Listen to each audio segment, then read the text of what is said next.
Hello everyone, welcome back to ED 6M સબ્જેક્ટની અંદર જેમાં આપણે ચેપ્ટર નંબર 4 સ્ટડી કરી રહ્યા છે ને એમાં આપણે જે ટોપિક આજે રિફર કરવાની છે એ આગળની જે લેક્ચર છે એમાં આપણે જોયું હતું 14 સુધી કે એના rules and guidelines for internal wiring. તો એ છે આજે આપણે આમાં આગળ કન્ટિન્યુ કરવાની છે.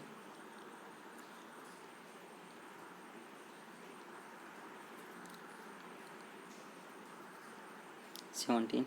It is not too necessary that earth wire connect to an earth electrode is run along the whole wiring system. કે એવું જરૂરી પણ નથી કે જે અર્થ વાયર છે એ કનેક્ટ જોડા જોડે તો અર્થ ઇલેક્ટ્રોનને run along the whole wiring system, કે આખી વાયરિંગ સિસ્ટમ જોડે રહેવું કે વાયરિંગ સિસ્ટમ જોડે જ રહેવું એવું જરૂરી નથી. All earth wire run along the various sub-circuits should be terminated and looped firmly main board, and main earth should be taken into earth electrode. કે આ 17 નંબરના એમાં એવું કહેવા માંગે જે આપણે ટોટલ વાયરિંગ કરતા છે તો એની જોડે અર્થ વાયર અલોંગમાં ના રહે તો ચાલે, પણ જે બધા અર્થ વાયર છે કે જે બધા ઇક્વિપમેન્ટ છે એ બધાનું અર્થિંગ એક મેઇન બોર્ડ પાસે હોય ને એ મેઇન બોર્ડ છે એમાં જે અર્થિંગ છે એ પછી ઇલેક્ટ્રોડ જોડે કનેક્ટ કરીને અર્થિંગ રહેવું જોઈએ. પછી the size of loop wire should not be lesser than the 2.9 mm 14 SWG or half the sub-circuit conductor size. જે લૂપ વાયર સાઇઝ છે કેટલું કે 2.9 mm સ્ક્વેર છે એના કરતાં નાનું ના હોવું જોઈએ. પછી 18 નંબરનું for load above 4 kW 3-phase supply must be arrange. કે લોડ આપણે કેટલો અરેન્જ કરવાનો તો 4 kW અરેન્જ કરવાનું જો 3-phase સિસ્ટમ હશે તો. For load above 4 kW 3-phase supply system must be arrange. જે 18 છે એ પોઈન્ટમાં એવું કહેવા માંગે કે જે આપણે મોસ્ટલી ઇન્ટરનલ વાયરિંગ સિસ્ટમ કરવાની છે 3-phase હોવી જોઈએ અને કેટલો એના માટે લોડ અરેન્જ કરવાનો તો 4 kW કરતાં વધારે. પછી 19 નંબરનું for installation of 3-phase 4-wire system in large building the total load should be equally on all the phase. કે જો આપણે 3-phase 4-wiring system large building માટે કરતા હશે તો એમાં જે લોડ છે એ ઇક્વલી બધા ફેઝ માટે હોવો જોઈએ. પછી last one as per Indian electricity rule the supply of energy to every electrical installation other than low voltage installation below the 5 kW should be controlled by the earth leakage protective device as so to disconnect the supply instantly to the earth port leakage. કે electricity Indian act છે તે આપણે 20 number છે તેમાં electricity act છે એવું કહેવા માંગે કે એનર્જી છે ઇલેક્ટ્રિક ઇન્સ્ટોલેશન માટે તો લો વોલ્ટેજ કોને કહે કે જો 5 kW કરતાં ઓછો હશે તો એમાં જો અર્થ લીકેજ પ્રોટેક્શન ડિવાઇસ યુઝ થાય છે તો એમાં અર્થ લીકેજ પ્રોટેક્શનની જરૂરિયાત પડે. જો અર્થ લીકેજ થયું હશે તો ઇન્સ્ટન્ટલી એ વર્ક કરાવવું જોઈએ અને પછી અર્થ ફોલ્ટ હશે તો લીકેજ કરંટ એ ઇન્સ્ટન્ટલી એમાંથી બહાર કરી દેશે એટલે કનેક્ટ હશે એ ડિવાઇસ ડિસ્કનેક્ટ થઈ જશે. તો આપણે અગાડીના જે રૂલ્સ ફર્સ્ટ લેક્ચરની જે અંદર જોયા હતા અને આ છે અત્યારે બીજું લેક્ચર, એમાં જે બાકી રહી ગયેલા એ આપણે રૂલ્સ એના જોયા. તો લાસ્ટમાં એ લોકો એવું જ કીધું કે 5 kW કરતાં ઓછી હશે તો લો વોલ્ટેજ કહેવાય ને એમાં જો અર્થ લીકેજ કરંટ હશે તો અર્થ લીકેજ પ્રોટેક્શન ડિવાઇસ યુઝ થતા હશે તો એ ઓપરેટ થઈ જશે અને ડિસ્કનેક્ટ કરી દેશે. એના પછી આગળ ટોપિક છે એ જોઈએ ઇલેક્ટ્રિક ડાયાગ્રામ. હવે વાયરિંગ કરી દીધું તો હવે એનો ડાયાગ્રામ જ્યારે આપણે એસ્ટિમેશન કરતા હોય તો એનો ડાયાગ્રામ બનાવવાની જરૂર પડશે જ છે. તો develop the purpose diagram use in electric engineering wiring system and electric installation can be classified as follow. કે જ્યારે ઇલેક્ટ્રિક ડાયાગ્રામ ક્યારે જરૂર પડે કે જ્યારે ઇલેક્ટ્રિક એન્જિનિયરિંગ વાયરિંગ સિસ્ટમ આપણે કરતા હશે ઇલેક્ટ્રિક ઇન્સ્ટોલેશન માટે તો એના માટે ઇલેક્ટ્રિક ડાયાગ્રામની જરૂર પડતી હોય છે. એ ક્લાસિફાઈ બે છે તો એક વાયરિંગ ડાયાગ્રામ આવે ને એક સિસ્ટેમેટિક ડાયાગ્રામ. તો એ જોઈએ તો first one wiring. This diagram show the how the connection are actually made the electric point. કે શું કરે કે જે એકચ્યુઅલીમાં ઇલેક્ટ્રિક પોઈન્ટ છે એ કઈ રીતના કનેક્ટ થશે એ ડાયાગ્રામ શો કરે. તો અહીંયા કીધું છે this diagram show the connection are actually made the electric point. એકચ્યુઅલીમાં કઈ રીતના એ કનેક્ટ થતા હશે એનું શો કરશે એ આગળ જોઈએ. As per IS 2032 the wiring diagram can be define as follow. કે ઇન્ડિયન સ્ટાન્ડર્ડ છે એનું 2032 વાયરિંગ ડાયાગ્રામ કેવું હશે એ ફોલો ડિફાઇન કર્યું છે તે જોઈએ. The wiring diagram are intend to guide the education and checking the internal and external. કે જે વાયરિંગ છે એ ગાઈડ આપણને કરશે એજ્યુકેશન અને ચેકિંગ માટે ઇન્ટરનલ ને external or both. The connection of installation or part of the installation. કે કાં કનેક્શન કર્યું છે અને કઈ રીતના કનેક્શન કર્યું છે એને ગાઈડ કરશે. The drawing may something show the layout of the different part accessories such as the terminal box and wiring between them. તો જે વાયરિંગ ડાયાગ્રામ છે ને આ IS 2032 છે વાયરિંગ ડાયાગ્રામ. તો એમાં એ લોકો એવું કીધું કે આ વાયરિંગ ડાયાગ્રામ હશે તો આપણને શું કે એજ્યુકેશન એક અને ચેકિંગ ક્યારે કે ઇન્ટરનલ અને એક્સટર્નલ અથવા તો બોસ્ટ જે કનેક્શન કર્યું છે અને ઇન્સ્ટોલેશન પાર્ટ છે એ તો વાયરિંગનું શું કરશે લેઆઉટ અને ડિફરન્ટ પાર્ટ છે એના એસેસરીઝ અને બ્લોક ટર્મિનલ અને વાયરિંગ જે એમના વચ્ચે છે એનું આપણને નિર્દેશન કરશે કે આપણને જાણ કરશે કે કઈ રીતના કનેક્શન થયેલું છે ઇન્ટરનલી અને એક્સટર્નલી એ જોવામાં આપણને મદદરૂપ બનશે.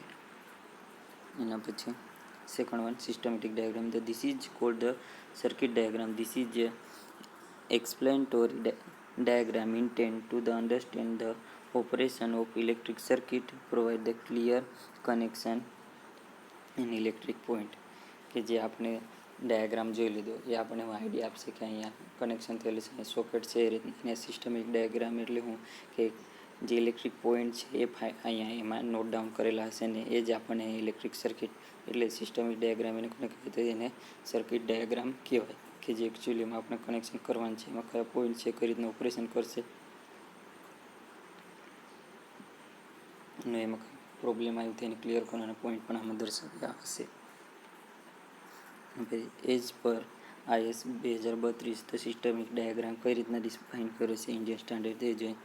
The explanatory diagram intended to facilitate to understand the detailed operation, so the symbol on installation and part of installation, all electrical connection and operation. કે આ એક્સટર્નલી ડાયાગ્રામ છે એન્ડ તેમાં ફેસિલિટી શું હશે તે અન્ડરસ્ટેન્ડ કે આપણે સમજવા કે ડિટેલ ઓપરેશન ને એમાં સિમ્બોલ હશે ઇન્સ્ટોલ જે પાર્ટ કરે છે એના અને ઓલ ઇલેક્ટ્રિકલ કનેક્શન છે કઈ રીતના ઓપરેશન કરશે એનો આપણને અહીંયા જે વાયરિંગ ડાયાગ્રામ છે એનાથી એડવાન્સમાં આપણને થોડોક આઈડિયા મળશે.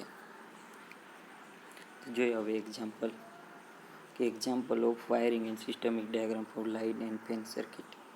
તો આ ફર્સ્ટ વન છે વાયરિંગ ડાયાગ્રામ. તો wiring diagram and systematic diagram single line wiring diagram for controlling one tubelight by switch. તો વાયરિંગ ડાયાગ્રામ આ રીતના છે કે એક આ ફ્યુઝ છે ને આ ન્યુટ્રલ છે ને તો આ લાઈવમાં જ આપણે ફ્યુઝ કનેક્ટ લાઈવમાં જ આપણે સ્વિચ મૂકતા હોય છે એ છે. તો એ કનેક્ટ થશે તો ક્લોઝ પાથ થઈ જશે તો લાઇટ સર્વિસ. અહીંયા વાયરિંગ ડાયાગ્રામ અને પછીથી આયરો સિસ્ટમેટિક ડાયાગ્રામ જે સિંગલ ડાયાગ્રામમાં હશે કે સિંગલ લાઇન ડાયાગ્રામમાં ન્યુટ્રલ ટ્યુબલાઇટને વન વે સ્વિચ. હવે સિંગલ લાઇન ડાયાગ્રામ જોઈએ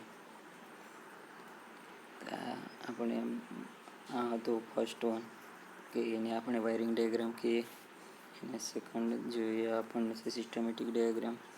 એ આપણે જોવાની જરૂરત કેમ પડે કેમ કે આગળ જે આ ચેપ્ટરની અંદર છે એ આપણને એસ્ટિમેટ અને કોસ્ટિંગ કરવાનું છે તો એની માટે ગણતરી કરવી પડશે ને એમાં મોસ્ટલી ગણતરીના એક બે સ્ટેપ હોય છે ને આવા વાયરિંગ ડાયાગ્રામ ડ્રો કરવાના થતા હોય છે કે એનો ડાયાગ્રામ દોરો અને systematic diagram single line wiring diagram.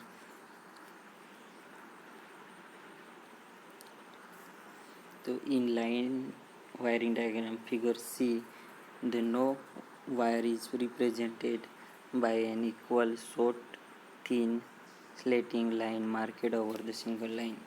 કે આ સિંગલ લાઇન ડાયાગ્રામ છે તો આપણે સિમ્પલી સમજી શકીએ કે એમાં સિમ્પલ હું કર્યું છે કે એક વાયર છે એને જે લોકોએ લઈને અહીંયા એને દર્શાવ્યું છે. બીજો છે એમાં પણ તમે જોઈ શકો છો.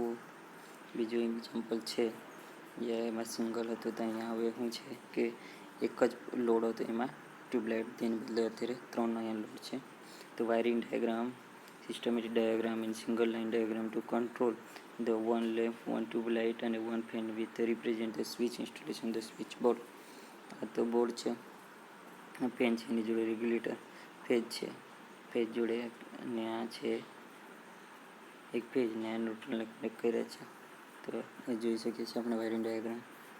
અને પછી આવ્યું સિસ્ટમેટિક ડાયાગ્રામ, જેમાં ફેજ છે એ આપણને ઉપર લઈ લેવાનો અને એને ન્યુટ્રલ નીચે રાખી દેવાનો. એના પછી ડિવાઇસ કનેક્ટ કરી દેવાનું, પછી સ્વિચીસ. જ્યારે 1 લાઇન ડાયાગ્રામ હશે તો એમાં શું કરવાનું, સિમ્પલ છે. લેમ્પ, ટ્યુબ અને ફેન લટકાવી દેવાના, પછી તે અહીંયા સ્વિચીસ બતાવી દેવાના. લાઇટ ડાયાગ્રામ કહેવાય.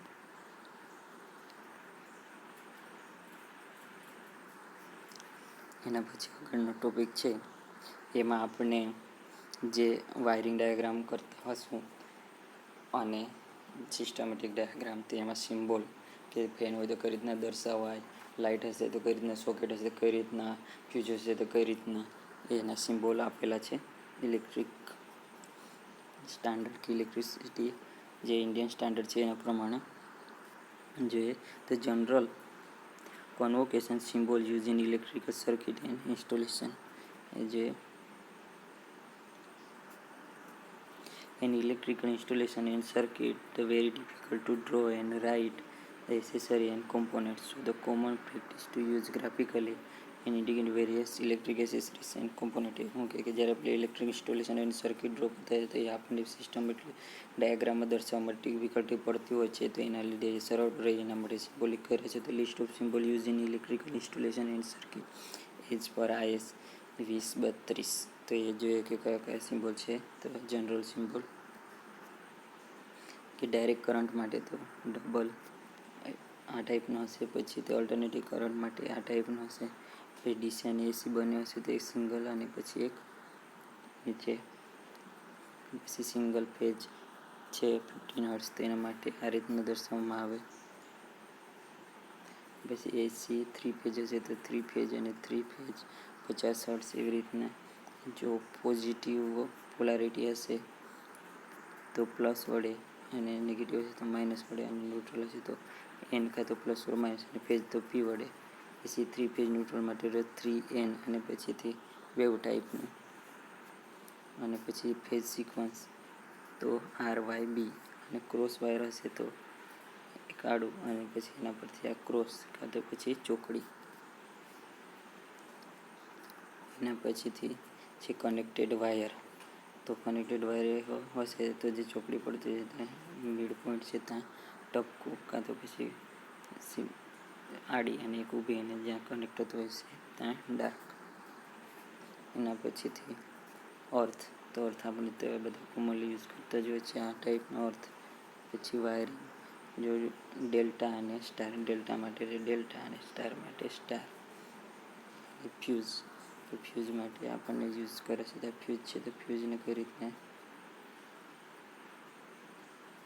ફ્યુઝને કરતા એમ રીતના લઈને એમ ફ્યુઝ.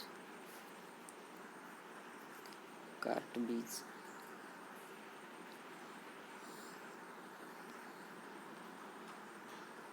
એના પછી 18 જોઈએ. 18માં જોઈએ તો ન્યુટ્રલ લિંક છે તો આ રીતના દર્શાવાય. પછી ટર્મિનલ હશે તો આ રીતના દર્શાવાય. સિંગલ પોલ સ્વિચ તો આ ટાઈપે. એના પછીથી 2 વે સ્વિચ હશે તો આ ટાઈપે. પછી જો પુશ બટન ટાઈપ સ્વિચ હશે તો આયરી, અને જો ઇન્ટરમીડિયેટ સ્વિચ હશે તો આયરી. લેમ્પને આપણે ઘણી વાર ઉપયોગ કરીએ તો લેમ્પ માટેની સિમ્બોલ છે. એ સ્વિચ માટે હશે તો આ રીતના. અને જો લેમ્પ છે એ કેવો હશે પેરેલર, તો પેરેલર આપણને કઈ રીતના મળશે, લેમ્પ થઈ ગયા પેરેલર.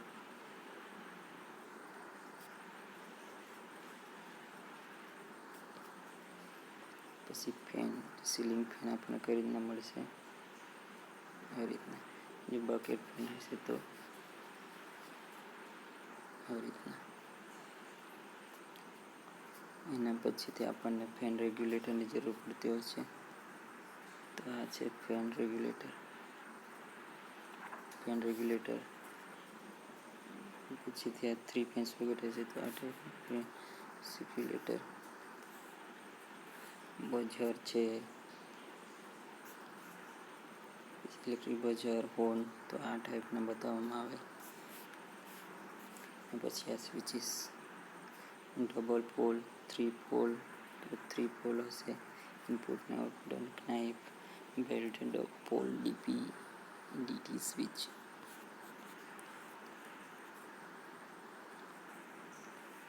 તો એવી રીતના અલગ અલગ હશે. પછી 14 નંબરનું જોઈએ તો અહીંયા છે ફિક્સ રજિસ્ટર, વેરિયેબલ. જો ફિક્સ હશે તો આ ટાઈપનું, વેરિયેબલ હશે તો એના પર વેરિયેબલ નિશાન હશે. એના પછીથી 42માં જોઈએ તો 42માં કોઇલ છે. તો આ ટાઈપે વેરિયેબલ ઇન્ડક્ટિવ હશે તો આ ટાઈપે કોઇલ, જે તમે જાણો જ છો. પછીથી છે સેલ, તો આ ટાઈપ અને બેટરી. પછીથી એસી, ડીસી ઓર એસી, તો એસી માટે આ, અને વેવ ટાઈપ અને ડાયરેક્ટ માટે તો એજન્ટ બન્યો હોય તો વેવ ને ડાયરેક્ટ. પછી વોટ મીટર માટે તો વી. જો વોટ મીટર વાંચો એટલે ડબલ્યુ, જો વોલ્ટ મીટરમાં છે તો વી.